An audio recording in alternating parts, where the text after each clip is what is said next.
Hey everyone, welcome back to the channel. In today's video, I'm going to show you how to turn off suggested or recommended post on Facebook. So as you can see, for example, it says recommended post. I'm going to show you how you can turn that off.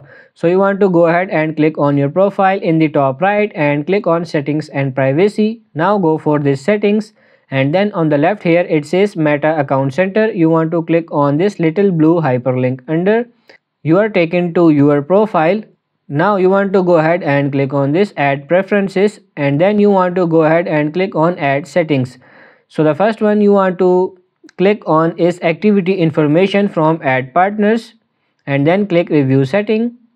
Now your setting should look like this. You want to go ahead and click on no, don't make any more ads relevant by using this information. Click that like so and then you will confirm it. Then you want to go and click on this categories used to reach you and take all of these off like so, and then lastly you want to go ahead and click on add shown off Meta. Then it says choose if you want to allow Meta to show you ads in other apps. You can change the settings at any time and just simply turn that off as well. So that's it. That's how you can turn off suggested or recommended post on Facebook. I hope this video was helpful. If it is, like it and subscribe to the channel. Thank you.